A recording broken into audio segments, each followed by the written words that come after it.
وہ بعد میں ہوگا۔ اچھا آپ مجھے بتائیں، ایک متقی آدمی ہے، بہت نیک متقی، اور وہ کہتے ہیں خنزیر حلال ہے، بس ایک کہتے ہیں میرا تفرد ہے، خنزیر حلال ہے چونکہ اس کی 4 ٹانگیں اور بکرے کے بھی 4 ٹانگیں ہوتی ہیں، اس نے قیاس کر کے خنزیر حلال ہے، اسے سنایا گیا قرآن کہ اللہ فرماتے ہیں خنزیر حرام ہے، وہ کہتے ہیں اللہ تو کہہ سکتے ہیں لیکن ہم نہیں کہہ سکتے، اللہ تو کہہ سکتے ہیں لیکن ہم نہیں کہہ سکتے۔ ایمان سے بتاؤ بندہ مسلمان ہے؟ نماز پڑھ رہا ہے، کیا بنے گا؟ ابھی بھی کچھ صوفی ڈرے ہوئے۔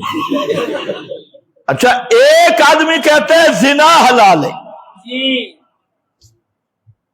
زنا کرنا حلال ہے، کہتے ہیں میں سارا قرآن مانتا ہوں لیکن یہ جو ہے نا لا تقربوا الزنا، یہ ہماری آزادی سلب ہوتی ہے، اس لیے اس کا نام کوئی اور رکھ دیتا ہے اور نیا نام کے ساتھ کہتے ہیں جی زنا حلال ہے، باقی سارا قرآن مانتا ہوں، ساری شریعت مانتا ہوں، لیکن صرف ایک مسئلہ، وہ مسلمان ہوگا یا کافر ہوگا؟ ایک تو زنا کرنا ہے، یہ تو گناہ ہے، اور ایک ہے حلال سمجھنا ہے، یہ کیا ہے؟ یہ کفر ہے، کیونکہ یہ قرآن کا انکار ہے۔ قرآن کہتے ہیں حرام، یہ اگر کہے حلال تو کیا بن جائے گا؟ اچھا جہاں مفتیوں سے بھی پوچھ لو، سارے کہیں گے کافر، یہاں سارے کہیں گے کافر۔ اسی طرح ایک آدمی کہتے ہیں سود حلال ہے، بالکل جائز ہے سود، تو وہ بھی کیا بنے گا؟ کافر۔ تو پتہ چلنا کہ کفر کا دار و مدار کس پہ ہے؟ کتاب اللہ کے کسی ایک بھی قطعی الدلالت صحیح قطعی مسئلے کا انکار کرے، صرف ایک مسئلے کا بھی انکار کرے تو وہ کیا بن جائے گا؟ کافر بنے گا۔ مثلا ایک آدمی کہتے ہیں میں حضرت ابراہیم کو نبی نہیں مانتا،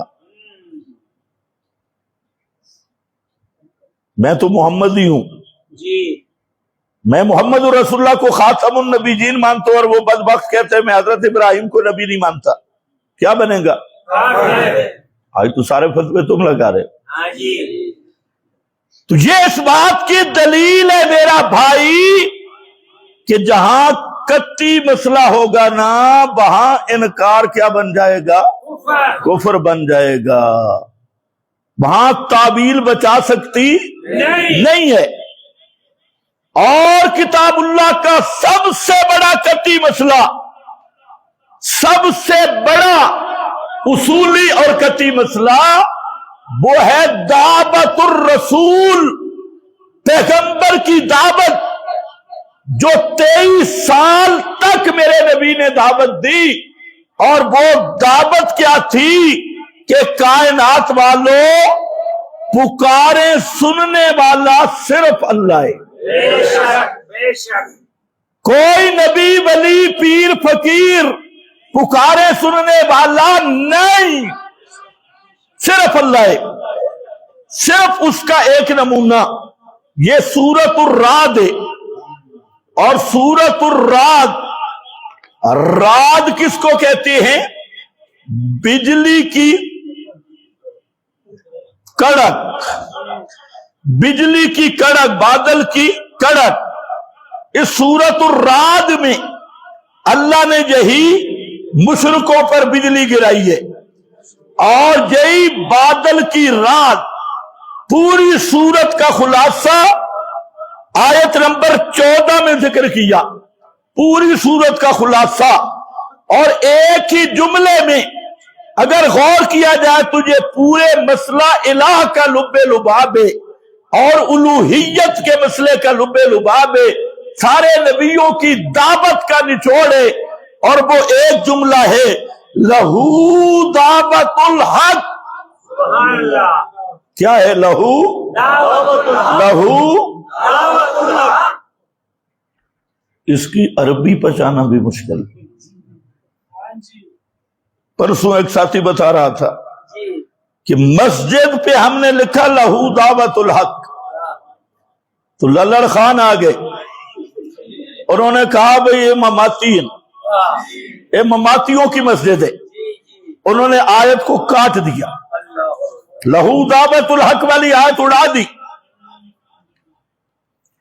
کہتے ہیں یہ تو مماتیوں کی نشانی ہے، کوڈ ہے لہو دعوت الحق. اس نے ویسے کہا ٹھیک ہے، اگلا کام ابو جہل والا کیا ہے، قرآن مٹانے والا کام. لیکن یہ بات صحیح کی، لہو دعوت الحق یہ وہ مسئلہ ہے جو اللہ کے فضل سے اس کی امین صرف اشاعت التوحید، اور اشاعت التوحید جو اصلی اشاعت التوحید ہے. ہاں، کراچی کی پانی زدہ، سیم زدہ، اور جن میں رلا ملا ہو گیا، مکسنگ ہو گئی، کوئی اور ادھر ادھر کے پانی مل گئے، اور وہ بھی پھر للڑوں والی بولی بول رہے، ان کی بات نہیں کر رہا. بات ہے جو اصل اہل سنت کے مذہب پہ قائم لوگ ہیں اور پیغمبر کے مشن پہ قائم لوگ ہیں، یہاں پر بھی اشاعتی کہلوانے میں نجات نہیں ہوگی. یہ تو فرقوں نے امت کو مارا ہے نا. اور پورے قرآن میں شرک کے بعد جس چیز کی تردید ہے نا، وہ فرقہ واریت کی ہے سب سے زیادہ. ملا یہ بیان کبھی نہیں کرے گا کیونکہ فرقہ اپنا بنایا ہوا ہے. سب سے زیادہ قرآن نے فرقہ واریت کی تردید کی. ان الذین فرقوا دینہم وکانوا شیعا لست منہم فی شیء. ان الذین فرقوا دینہم، بے شک وہ لوگ جو دین توحید سے الگ الگ ہو کے اپنی ٹولیاں ٹولیاں بنا لی، فرقے فرقے بنا لیے اور فرقے فرقے ہو گئے. لست منہم، میرا پیغمبر ان ٹولیوں اور فرقوں سے تیرا کوئی تعلق نہیں. شیعہ کا معنی فرقہ ہوتا ہے، شیعہ کا معنی کیا ہوتا ہے؟ فرقہ. ان الذین فرقوا دینہم. تو یار اس کو کچھ ہلاؤ، ادھر بیٹھ گئے تم، عجیب بات ہے، بیٹھے ہیں ادھر لاؤڈ سپیکر کے ساتھ. ان الذین فرقوا دینہم وکانوا شیعا، وہ لوگ جنہوں نے دین میں فرقہ واریت اختیار کی اور سارے شیعے ہو گئے. شیعا، شیعے بن گئے. لست منہم، میرا پیغمبر آپ کا ان شیعوں سے کوئی تعلق نہیں. فی شیء لست منہم فی شیء، شیعہ کا معنی گروہ، فرقے فرقے بن گئے. اور فرمایا لا تطعن اقیم الدین، ہر نبی نے دعوت دی ان اقیم الدین، اور لوگوں دین کو قائم رکھنا. بلا تتفرقوا فیہ، اس میں فرقہ واریت نہ کرنا، دین سے الگ نہ ہونا. اور فرمایا واعتصموا بحبل اللہ جمیعا ولا تفرقوا ولا تفرقوا. اسلام میں شرک کے بعد سب سے بڑی مذمت فرقہ بازی کی ہے، اور آج امت فرقوں میں تقسیم ہو چکی ہے، الگ الگ فرقے. اور فرقہ بنتا ہے عقیدے کی بنا پر، اور فرقہ تب بنتا ہے جب ہر پارٹی اپنے کسی بڑے کی طرف دعوت دینی شروع کرتی ہے. کوئی گروہ اپنے بڑے کی طرف بلاتا ہے، میرے بزرگوں کی طرف آ، میرے مشائخ کی طرف آ، میرے اکابر کی طرف آ، میرے فلانے کی طرف آ. تو یہاں سے فرقہ واریت کی بنیاد ہوتی ہے، اور وہ بزرگ کو پھر پوجنا شروع کر دیتے ہیں، اور بزرگ سچ کہے جھوٹ کہے اس کی پھر پکی تقلید ہوتی ہے. پھر اگر بزرگ شلوار ہی اتار دینا تو کیا کہتے ہیں کوئی راز ہوگا. تمہیں پتہ نہیں، ایک کوئی راز تھی بزرگ کھڑے. تو یہاں فرقہ واریت کی بنیاد ہے، تو اس لیے یاد رکھ لے دیوبندیت کوئی مذہب نہیں، بریلویت کوئی مذہب نہیں، اہل حدیثیت کوئی مذہب نہیں، سکرالویت کوئی مذہب نہیں، اور اشاعتی ہونا بھی کوئی مذہب نہیں۔ اشاعت التوحید صرف عقائد حق کا، عقائد اہل سنت کی ترجمانی کا نام ہے۔ اگر ترجمانی اور یہ دعوت کی تحریک ہے، تحریک کے دعوت تک رہے گی تو پھر یہ صحابہ کی نمائندہ جماعت ہے، اور اگر اس میں بھی گدیوں کی پوجا شروع ہو گئی، میرا دادا جو کہتا ہے، میرا نانا جو کہتا تھا، اور میرے باپ کی جماعت، میرے نانے کی جماعت، میرے دادے کی جماعت، جب نانا دادا بابا بن گیا، محمد سے تعلق ٹوٹ گیا، تو یہ بھی فرقہ بن گیا۔ ناراض تو نہیں ہو رہے؟ ہاں، مسئلہ قرآن والا، ماشاءاللہ، مولوی کا معیار بھی یہی ہے، الدین لا یعرف بالرجال،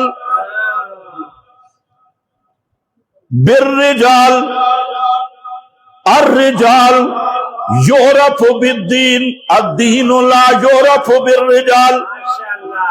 عبداللہ ابن مبارک فرماتے ہیں کہ دین رجال سے نہیں پہچانا جاتا، فلانے مولوی دا مذہب ہے، فلانے پیر دا مذہب ہے، لہذا حق ہے نہیں۔ ہم پیر کو تولیں گے قرآن پر، مولوی کو تولیں گے قرآن پر، میزان قرآن ہے۔ اگر مولوی کتاب و سنت کے مطابق ہے تو مولوی صحیح ہے، اور اگر مولوی کتاب و سنت سے ہٹ گیا تو خنزیر ہے۔ ہاں، دین کا معیار کتاب و سنت ہے۔ ہاں میرا بھائی، لہو دعوت الحق، لہو دعوت الحق کا معنی کیا سب مفسرین نے بیان کیا، میں اس کا خلاصہ بیان کر دیتا ہوں، اور جہاں الفرقان اس تفسیر میں سارے حوالے میں نے جمع کر دیے، علماء یہاں دیکھ لیں۔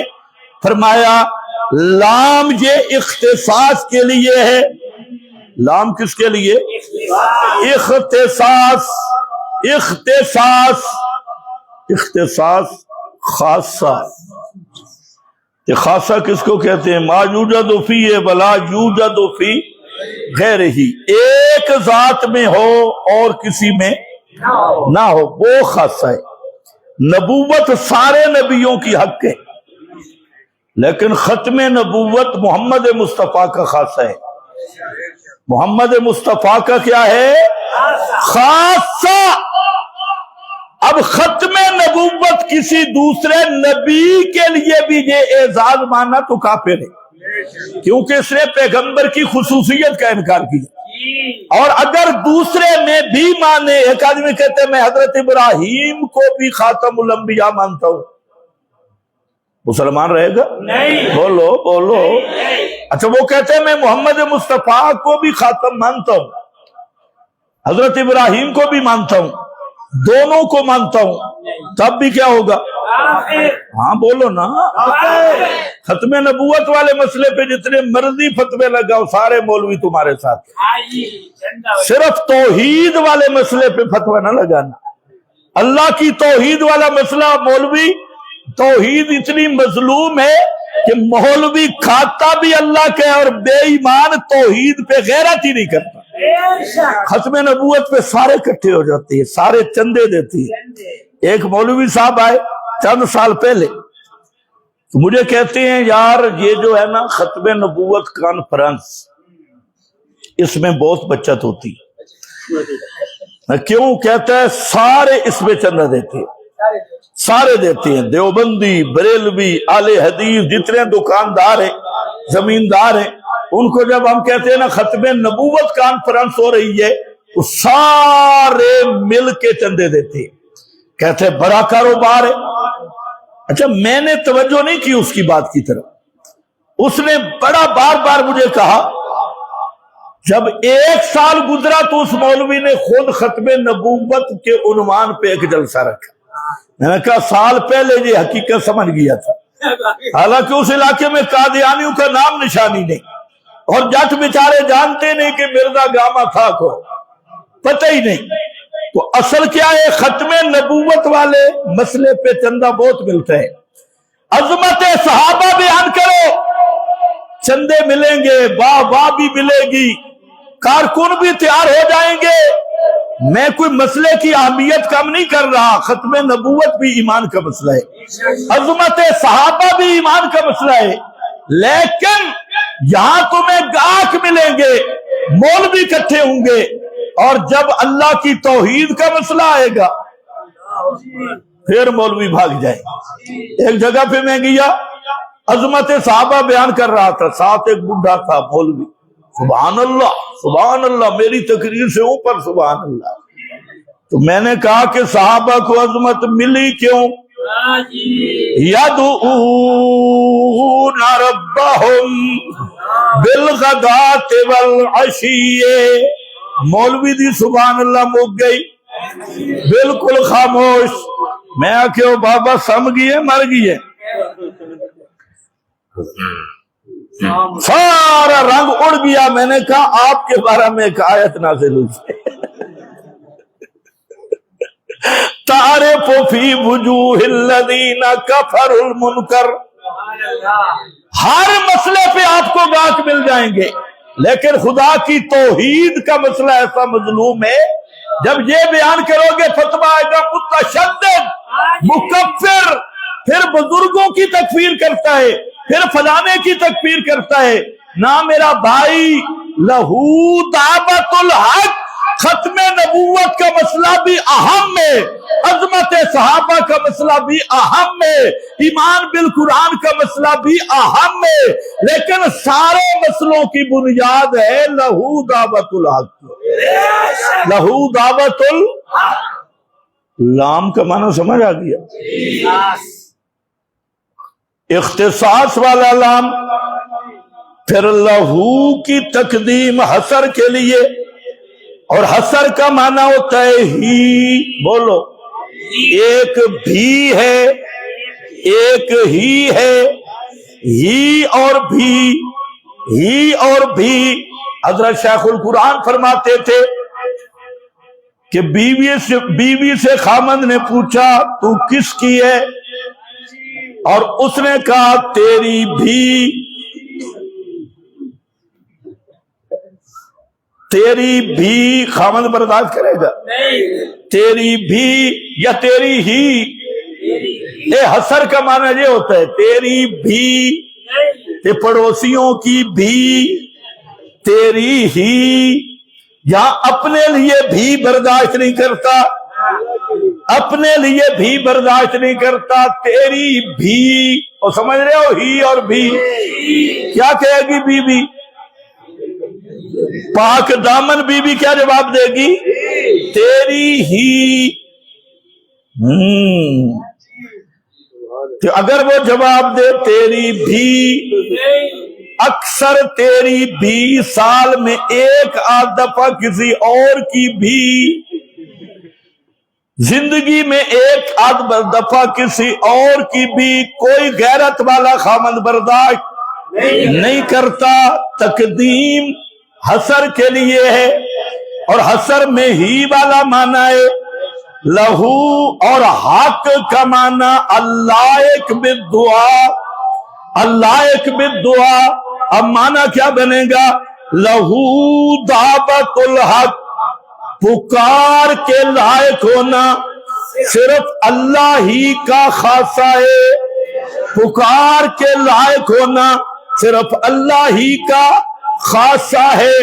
پکار کے لفظوں پہ غور، پکار کے لائق ہونا، پکار کے لائق ہونا، لیاقت اور قابلیت یہ صرف اللہ میں ہے اور کسی میں نہیں۔ کوئی پیغمبر بھی پکار سننے کے لائق نہیں، کوئی ولی بھی پکار سننے کے لائق نہیں۔ لہو